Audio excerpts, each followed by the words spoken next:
शुक्लांबरधरं विष्णुं शशिवर्णं चतुर्भुजं प्रसन्नवदनं ध्यायेत् सर्वविघ्नोपशान्तये। व्यासं वसिष्ठनप्तारं शक्तै पौत्रमकल्मषं पराशरात्मजं वन्दे शुकतातं तपोनिधिं। व्यासाय विष्णुरूपाय व्यासरूपाय विष्णवे नमो वै ब्रह्मनिधये वासिष्ठाय नमो नमः।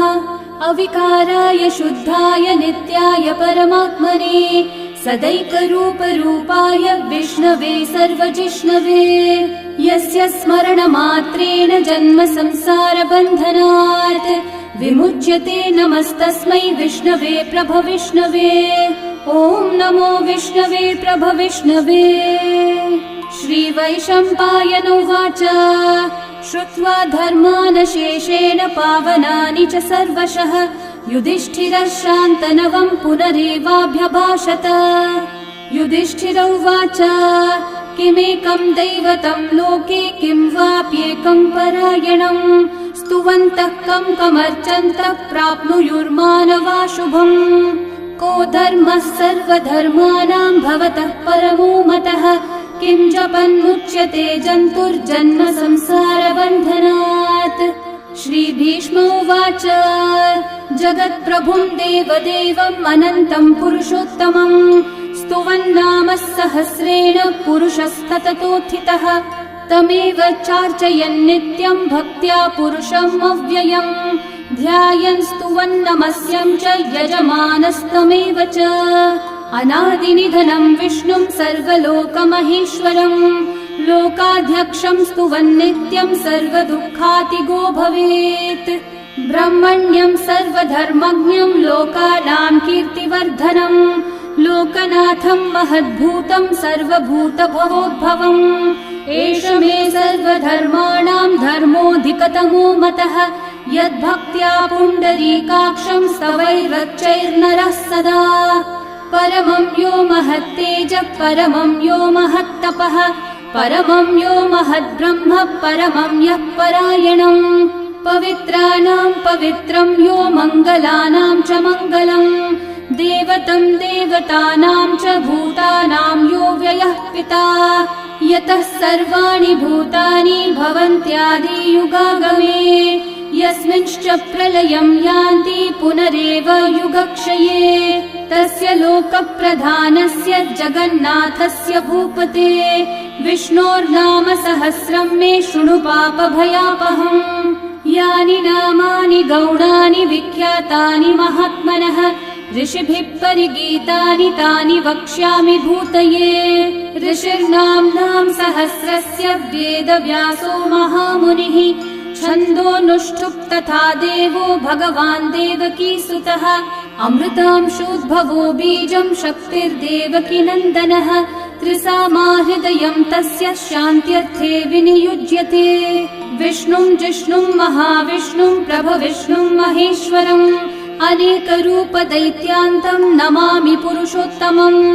अस्य श्रीविष्णोर्दिव्यसहस्रनामस्तोत्रमहामन्त्रस्य श्रीवेदव्यासो भगवान् ऋषिः अनुष्ठुप्-छन्दः श्रीमहाविष्णुः परमात्मा श्रीमन्नारायणो देवता अमृतांशोद्भवो भानुरिति बीजम् देवकी नन्दनः सृष्टेति शक्तिः उद्भवक्षोभणो देव इति परमो मन्त्रः शङ्ख बृन्नन्दकी चक्रीति कीलकम् शार्ङ्गधन्वा गदाधर इति अस्त्रम् रथाङ्गपाणिरक्षोभ्य इति नेत्रम् त्रिसामा सामगः सामेति कवचम् आनन्दम् परब्रह्मेति योनिः ऋतुः सुदर्शनः काल इति दिग्बन्धः श्रीविश्वरूप इति ध्यानम् श्रीमहाविष्णुः प्रीत्यर्थे सहस्रनाम जपे विनियोगः।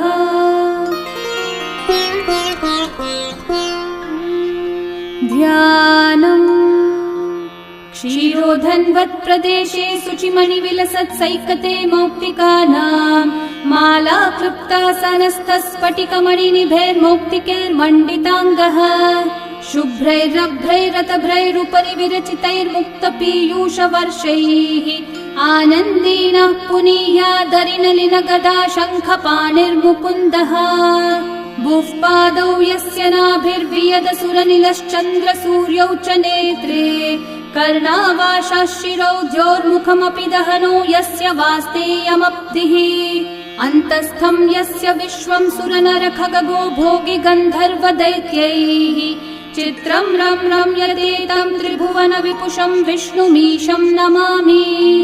ॐ नमो भगवते वासुदेवाय।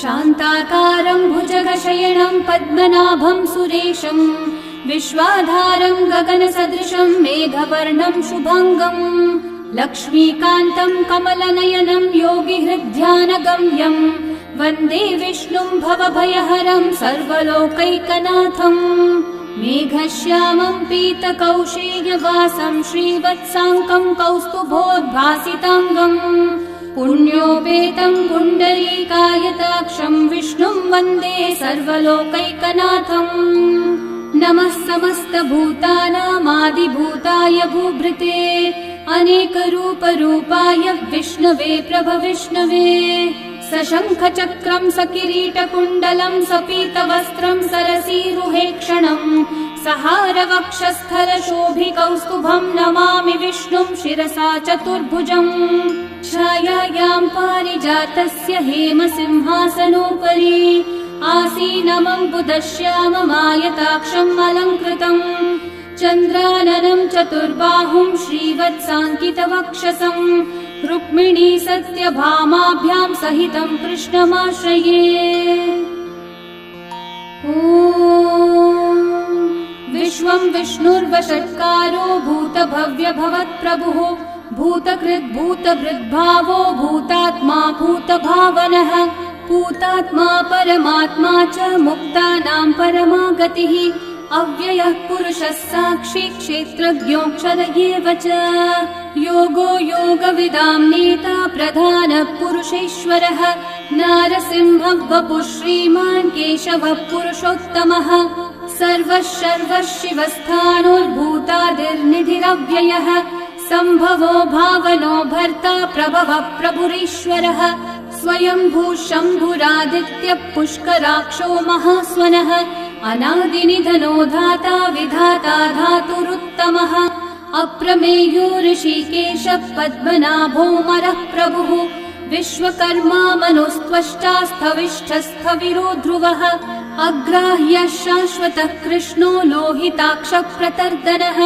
प्रभुतस्त्रिककुब्धामः पवित्रं मङ्गलं परम् ईशानः प्राणदः प्राणो ज्येष्ठः श्रेष्ठः प्रजापतिः हिरण्यगर्भो भूगर्भो माधवो मधुसूदनः ईश्वरो विक्रमी धन्वी मेधावी विक्रमक्रमः अनुत्तमो दुराधर्षः कृतज्ञः कृतिरात्मवान् सुरेशः शरणं शर्म विश्वरेतः प्रजाभवः अहः संवत्सरो व्याळः प्रत्ययः सर्वदर्शनः अजः सर्वेश्वरः सिद्धिः सिद्धि सर्वादिरच्युतः वृषा कपिरमेयात्मा सर्वयोगविनिःसृतः वसुर्वसुमना सत्यः समात्मा संमितः समः अमोघः पुण्डरीकाक्षो वृषकर्मा वृषाकृतिः रुद्रो बहुशिरा बभ्रुर्विश्वयोनिः शुचिश्रवाः अमृतः शाश्वतस्थाणोर्वरारोहो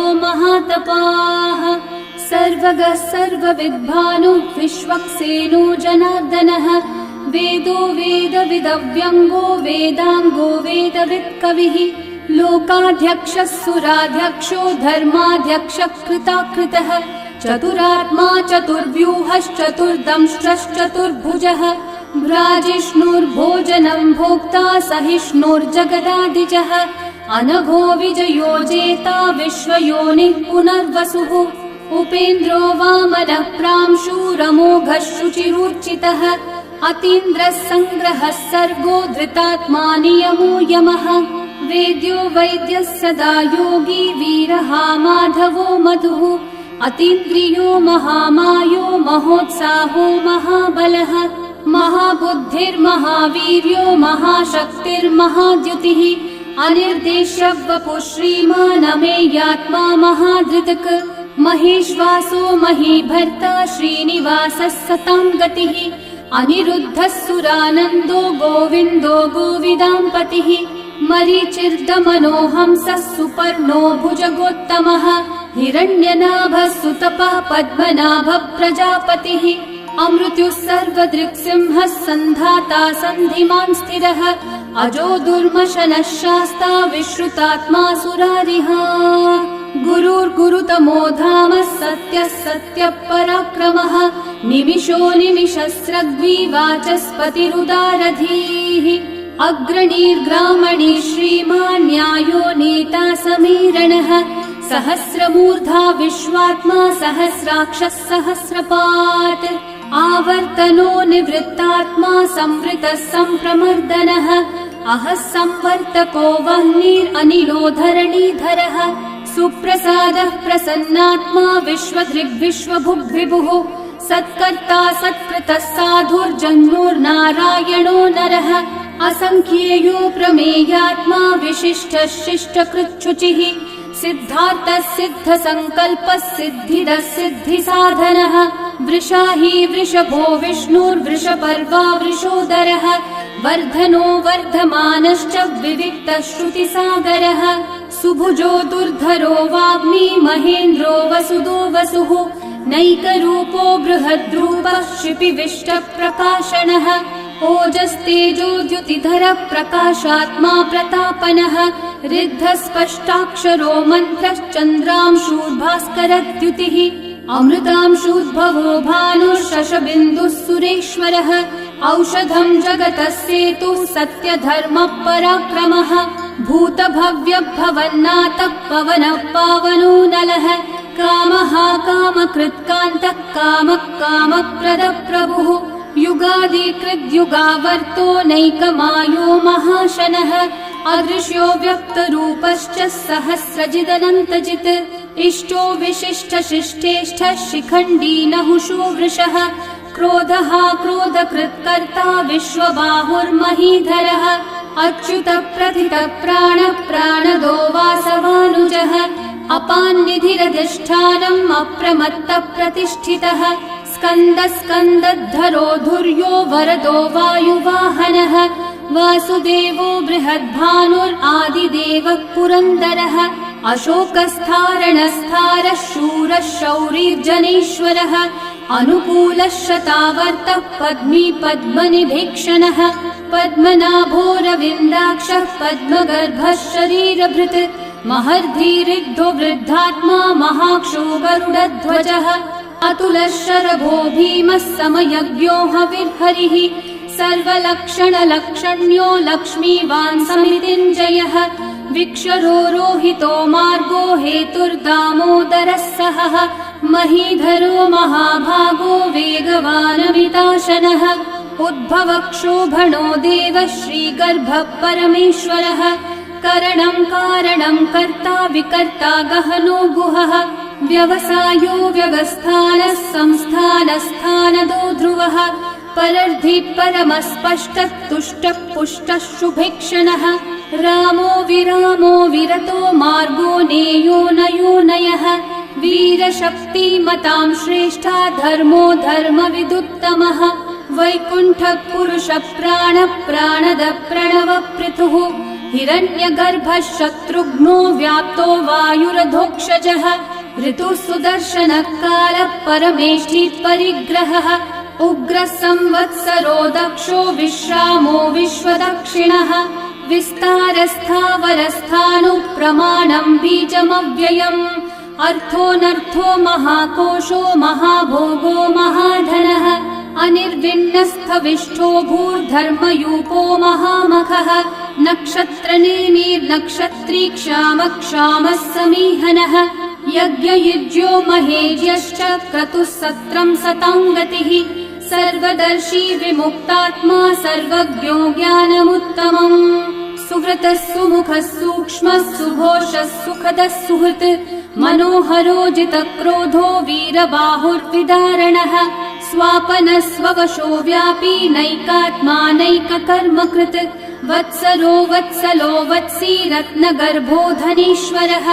धर्मगुप्धर्मकृद्धर्मी सदसक्षरमक्षरम् अविज्ञाता सहस्रांशूर्विधाता कृतलक्षणः गभस्तिनेमि सत्त्वस्थः सिंहो भूतमहेश्वरः आदिदेवो महादेवो देवेशो देवभृद्गुरुः उत्तरो गोपतिर्गोप्ता ज्ञानगम्यः पुरातनः शरीरभूतभृद्भोक्ता कपीन्द्रो भूरि दक्षिणः सोमपो मृतपः सोमः पुरुजित्पुरुसत्तमः विनयोजयः सत्यसन्धो दाशारः सात्वतां पतिः जीवो विनयिता साक्षी मुकुन्दोमितविक्रमः अम्भो निधिरनन्तात्मा महोदधिशयोऽन्तकः अजो महार्हः स्वाभाव्यो जितामित्रप्रमोदनः आनन्दो नन्दनो नन्दः सत्यधर्मा त्रिविक्रमः महर्षि कपिलाचार्य कृतज्ञो मेदिनीपतिः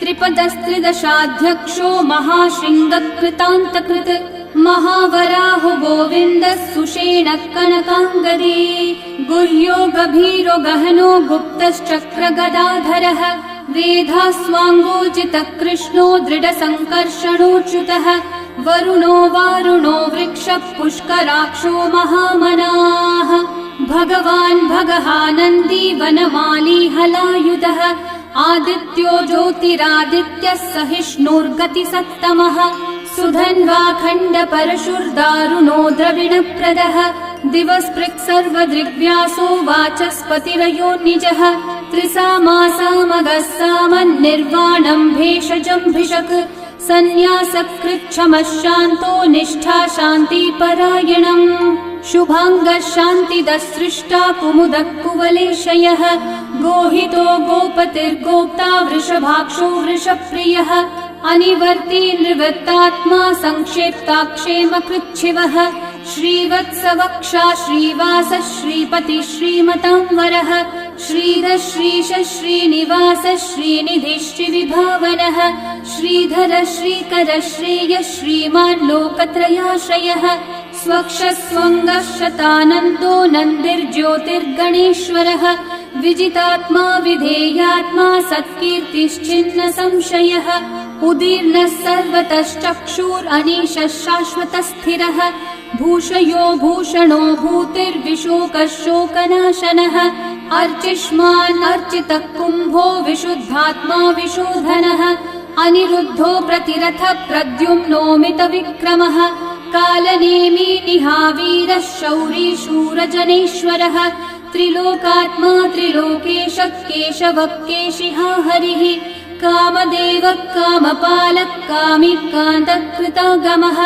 अनिर्देश्य वपुर्विष्णु वीरोऽनन्तो धनञ्जयः ब्रह्मण्यो ब्रह्मकृद् ब्रह्मा ब्रह्म ब्रह्म विवर्धनः ब्रह्मविद् ब्राह्मणो ब्रह्मी ब्रह्मज्ञो ब्राह्मणप्रियः महाकर्मो महाकर्मा महातेजा महोरगः महाक्रतुर्महायज्वा महायज्ञो महाहविः स्तव्यस्तव प्रियस्तोत्रम् स्तुतिस्तोतारणप्रियः पूर्णपूरयिता पुण्यकीर्तिरणामयः मनोजवस्तीर्थकरो वसुरेता वसुप्रदः वसुप्रदो वासुदेवो वसुर्वसुमनाहविः सद्गति सत्कृति सत्ता सद्भूति सत्परायणः शूरसेनो यदुश्रेष्ठः सन्निवासः सुयामुनः भूता वासो वासुदेवः सर्वासु निलयो नलः दर्पः दर्पदो दृप्तो दुर्धरोऽथा पराजितः विश्वमूर्तिर्महामूर्तिर्दीप्तमूर्तिरमूर्तिमान् अनेकमूर्तिरव्यक्तः शतमूर्तिशताननः एकोनैकः स वक्कः किं यतत्पदमनुत्तमम् लोकबन्धुर्लोकनाथो माधवो भक्तवत्सलः सुवर्णवर्णो हेमाङ्गो वराङ्गश्चन्दनाङ्गदे वीरः विषमः शून्यो घृताशीरशलश्चलः अमानी मानदो मान्यो लोकस्वामी त्रिलोकधृक् सुमेधामेधजो धन्यः सत्यमेधाधराधरः तेजो वृषो द्युतिधरः सर्वशस्त्रभृताम्बरः प्रग्रहो निग्रहो व्यग्रो नैकः शृङ्गो गदाग्रजः चतुर्मूर्तिश्चतुर्बाहुश्चतुर्व्यूहश्चतुर्गतिः चतुरात्मा चतुर्भावश्चतुर्वेदविदेकपात् समावर्तो निर्वृत्तात्मा दुर्जयो दुरतिक्रमः दुर्लभो दुर्गमो दुर्गो दुरावासो दुरारिहा शुभाङ्गो लोकसारङ्गः सुतन्तुस्तन्तुवर्धनः इन्द्रकर्मा महाकर्मा कृतकर्मा कृतागमः उद्भवः सुन्दर सुन्दो रत्ननाभः सुलोचनः अर्को वाजस्सनः शृङ्गी जयन्तः सर्वविजयी सुवर्णबिन्दुरक्षोभ्यः सर्ववागीश्वरेश्वरः महाहृदो महाकर्तो महाभूतो महानिधिः कुमुदः कुन्दरः कुन्दः पर्जन्यः पावनो निलः अमृताशोऽमृतवपुः सर्वज्ञः सर्वतोमुखः सुलभः सुव्रतः सिद्धः शत्रुजिच्छत्रुतापनः न्यग्रोधोदम्बरोऽश्वत्थः चाणूरान्ध्रनिषूदनः सहस्रार्ची सप्तजिह्वा सप्तैधा सप्तवाहनः अमूर्तिरनघोचिन्त्यो भयकृद्भयनाशनः अनुर्बृहत्कृशस्थूलो गुणवृन्निर्गुणो महान् अधृतस्वधृतस्वास्य प्राग्वंशो वंशवर्धनः भारभृत्कथितो योगी योगीशः सर्वकामदः आश्रमश्रमणः श्रामः सुपर्णो वायुवाहनः धनुर्धरो धनुर्वेदो दण्डो दमयिता दमः अपराजितः सर्वसहो नियन्ता नियमो यमः सत्त्ववान् सात्विकः सत्यः सत्यधर्मपरायणः अभिप्रायप्रियार्होर्हः प्रियकृत्प्रीतिवर्धनः विहाय स गतिर्ज्योतिः सुरचिर्हुतभुक् विभुः रविर्विरोचनः सूर्यः सविता रविलोचनः अनन्तो हुतभुग्भोक्ता सुखदो नैकजोऽग्रजः अनिर्विण्णः सदा मर्षि लोकाधिष्ठानमद्भुतः सनातनतमः कपिलः कपिरव्ययः स्वस्तिदः स्वस्तिकृत् स्वस्ति स्वस्ति भुक् स्वस्ति दक्षिणः अरौद्रः कुण्डली चक्री विक्रम्यूर्जितशासनः शब्दातिगः शब्दसः शिशिरः शर्वरीकरः अक्रूरः पेशलो दक्षो दक्षिणः क्षमिनाम्बरः विद्वत्तमो वीतभयः पुण्यश्रवणकीर्तनः उत्तारणो दुष्कृतिः पुण्यो दुःस्वप्ननाशनः वीरः रक्षणः सन्तो जीवनः पर्यवस्थितः अनन्तरूपोऽनन्तः श्रीर्जितमन्युर्भयापहः चतुर्रश्रो गभीरात्मा विदिशो व्यादिशो दिशः अनादिर्भूर्भुवो लक्ष्मी सुवीरो रुचिराङ्गदः जननो जनजन्मादि भीमो भीमपराक्रमः आधारनिलयो धाता पुष्पहास प्रजागरः ऊर्ध्वगः सत्पथाचारः प्राणदः प्रणवपणः प्रमाणं प्राणनिलयं प्राणभृत् प्राणजीवनः तत्त्वं तत्त्वविदेकात्मा जन्म मृत्युजरातिगः भूर्भुवः स्वस्तरुस्तारः सविता प्रपितामहः यज्ञो यज्ञपतिर्यज्वा यज्ञाङ्गो यज्ञवाहनः यज्ञभृद्यज्ञकृद्यज्ञी यज्ञभुग्यज्ञसाधनः यज्ञातकृद्यज्ञगुह्यामन्नमन्नादयेव च आत्मयोनिः स्वयं जातो वैखानः सामगायनः देवकीनन्दनः सृष्टा शितीशः पापनाशनः शङ्खबृन्नन्दकी चक्री शार्ङ्गधन्वा गदाधरः रथाङ्गपाणिरक्षोभ्यः सर्वप्रहरणायुधः सर्वप्रहरणायुध ॐ नम इति वनमाली गदी शार्ङ्गी शङ्खी चक्री च नन्दकी श्रीमान्नारायणो विष्णुर्वासुदेवोऽभिरक्षतु वनमाली गदी शार्ङ्गी शङ्खी चक्री च नन्दकी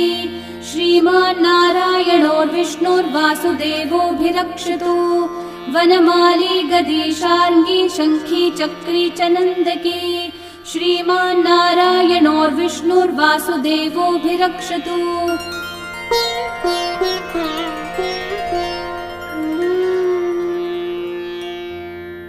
इतीदं कीर्तनीयस्य केशवस्य महात्मनः नाम्नां सहस्रं दिव्यानामशेषेण प्रकीर्तितम्। य इदं शृणुयान् नित्यं यश्चापि परिकीर्तयेत् नाशुभं प्राप्नुयात् किञ्चित् सोमुत्रेह च मानवः। वेदान्तगो ब्राह्मणः स्यात् क्षत्रियो विजयी भवेत् वैश्यो धनसमृद्धः स्यात् शूद्रः सुखमवाप्नुयात्। धर्मार्थी प्राप्नुयात् धर्मम् अर्थार्थी चार्थमाप्नुयात्। कामानवाप्नुयात् कामी प्रजार्थी चाप्नुयात् प्रजाम्। भक्तिमान् यः सदोत्थाय शुचिस्तद्गतमानसः सहस्रं वासुदेवस्य नाम्नामेतत् प्रकीर्तये। यशः प्राप्नोति विपुलं याति प्राधान्यमेव च अचलां श्रियमाप्नोति श्रेय प्राप्नोत्यनुत्तमम्। न भयं क्वचिदाप्नोति वीर्यं तेजश्च विन्दति। भवत्यरोगो द्युतिमान् बलरूपगुणान्वितः रोगार्तो मुच्यते रोगात् बद्धो मुच्येत बन्धनात्। भयान्मुच्येत भीतस्थो मुच्येतापन्न आपदः। दुर्गान्यतितरत्याशु पुरुषः पुरुषोत्तमम् स्तुवन्नाम सहस्रेण नित्यं भक्ति समन्वितः। वासुदेवाश्रयो मर्त्यो वासुदेवपरायणः सर्वपाप विशुद्धात्मा याति ब्रह्म सनातनम्। न वासुदेव भक्तानामशुभं विद्यते क्वचित् जन्म मृत्यु जरा व्याधि भयं नैवोपजायते। इमं स्तवमधीयानः श्रद्धा भक्ति समन्वितः युज्येतात्मसुखः शान्ति श्रीधृति स्मृति कीर्तिभिः। न क्रोधो न च मात्सर्यं न लोभो नाशुभा मतिः भवन्ति कृतपुण्यानां भक्तानां पुरुषोत्तमे। द्यौस चन्द्रार्कनक्षत्राखं दिशो भूर्महो दधिः वासुदेवस्य वीर्येण विदतानि महात्मनः।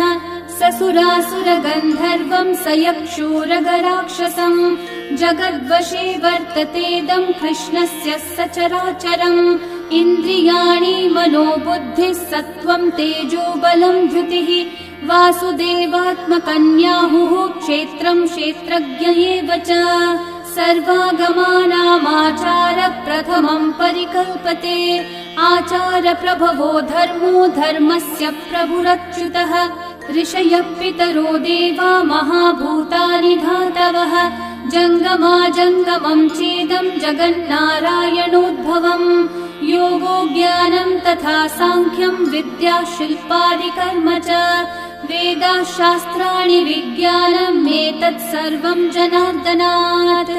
एको विष्णुर्महद्भूतं पृथक् भूतान्यनेकशः त्रीन् लोकान् व्याप्य भूतात्मा भुङ्क्ते विश्वभुगव्ययः। इमं स्तवं भगवतो विष्णोर्व्यासेन कीर्तितम् पठेद्य इच्छेत् पुरुषः श्रेयः प्राप्तुं सुखानि च। विश्वेश्वरमजं देवं जगतः प्रभुमव्ययम् भजन्ति ये पुष्कराक्षं न ते यान्ति पराभवम् न ते यान्ति पराभवम्। ॐ नमः इति। अर्जुनोवाच पद्मपत्रविशालाक्षः पद्मनाभः सुरोत्तम भक्तानामनुरक्तानां त्राता भव जनार्दन। श्रीभगवानुवाच यो मां नाम सहस्रेण स्तोतुमिच्छति पाण्डव सोऽहमेकेन श्लोकेन स्तुत एव न संशयः स्तुत एव न संशय। ॐ नमः इति। व्यास उवाच वासनाद्वासुदेवस्य वासितं भुवनत्रयम् सर्वभूतनिवासोऽसि वासुदेव नमोऽस्तु ते। श्रीवासुदेव नमोऽस्तु त। ॐ नमः इति। पार्वत्योवाच केनोपायेन लघुना विष्णोर्नाम सहस्रकम् पठ्यते पण्डितेर्नित्यं श्रोतुमिच्छाम्यहं प्रभो। ईश्वरोवाच श्रीराम राम रामेति रमे रामे मनोरमे सहस्रनाम तत्तुल्यं राम नाम वरानने। श्रीराम राम रामेति रमे रामे मनोरमे सहस्रनाम तत्तुल्यं राम नाम वरानने। श्रीराम राम रामेति रमे रामे मनोरमे सहस्रनाम तत्तुल्यं रामनाम वरानने श्रीरामनाम वरानन ॐ नम इति। ब्रह्म उवाच नमोऽस्त्वनन्ताय सहस्रमूर्तये सहस्रपादाक्षि शिरोरुबाहवे सहस्रनाम्ने पुरुषाय शाश्वते सहस्रकोटियुगधारिणे नमः। सहस्रकोटियुगधारिण ॐ नम इति। सञ्जय उवाच यत्र योगेश्वर कृष्णो यत्र पार्थो धनुर्धरः तत्र श्रीर्विजयो भूतिर्ध्रुवा नीतिर्मतिर्मम। श्रीभगवानुवाच अनन्याश्चिन्तयन्तो मा ये जनाः पर्युपासते तेषां नित्याभियुक्तानां योगक्षेमं वहाम्यहम्। परित्राणाय साधूनां विनाशाय च दुष्कृतां धर्म संस्थापनार्थाय सम्भवामि युगे युगे।